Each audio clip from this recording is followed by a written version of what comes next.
Hello everyone, John Frausto with TopspinTennis.com. In this video I'm going to break down the inside out and inside in forehand. The men and women on the tours are using this shot a lot. I'm going to show you how this shot can help you, some of the disadvantages and advantages to the shot.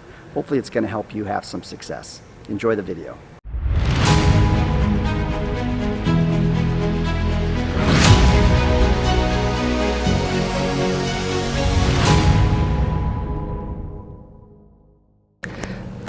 Okay, so here's the million-dollar question.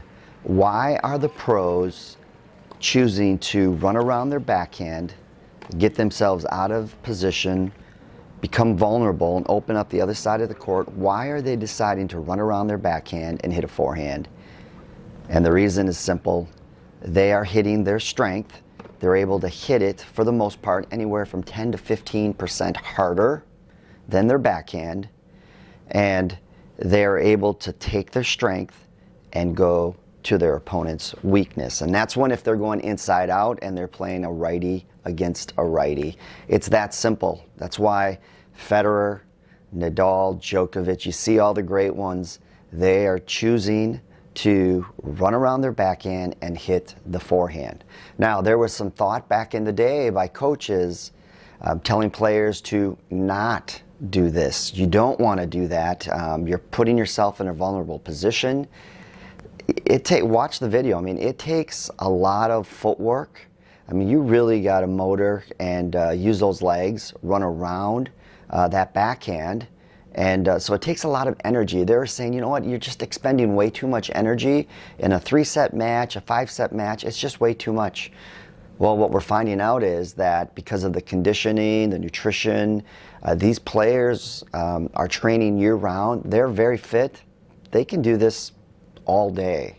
So kind of threw that theory out the window. And as you can see, you look at people like Thiem and Federer. I mean, their conditioning is at the top level.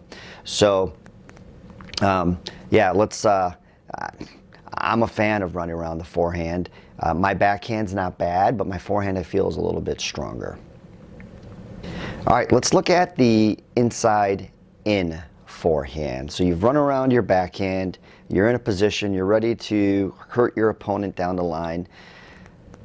There's only really one reason why you're doing this, and it's because the court is open and you want to keep them honest. For the most part, most players will take the forehand and go inside out to their opponent's backhand, but you're going to have to be able to hit inside in. Now, there's some challenges with doing that. You are going over the highest part of the net, so it's going to be higher there compared to hitting down, or over the middle of the net. You're hitting to the shorter part of the court, so from baseline to baseline, it's 78 feet if you were to hit down the line. Going from baseline cross court to baseline, you actually get an extra 4.5 feet. That's going to be the width of the doubles alley. So kind of imagine taking the doubles alley and putting it behind the court, cross court. That's how much more room you're getting by hitting inside out or cross court. So going inside in, it's a little bit more dangerous. Less room, higher part of the net, and you're, for the most part, going to be hitting into your opponent's strength, which is his or her forehand.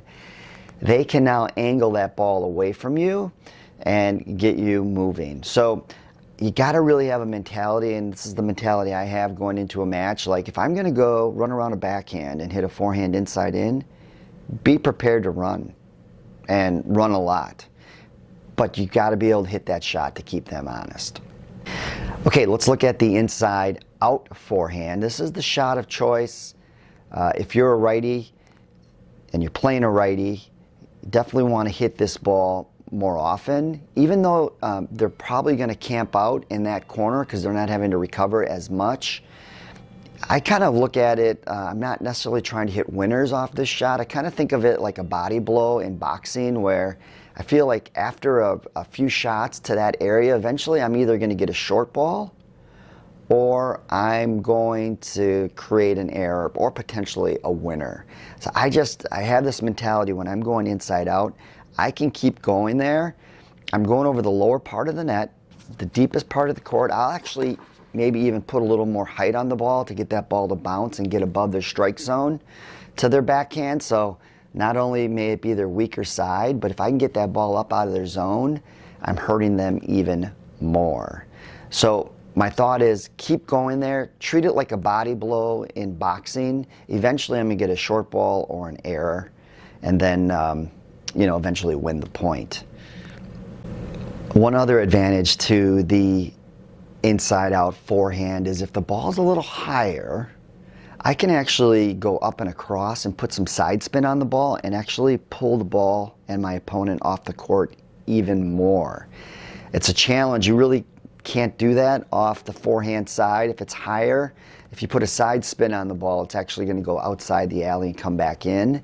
So the inside out forehand, if it's a higher ball, I'm actually able to move them off the court even more so.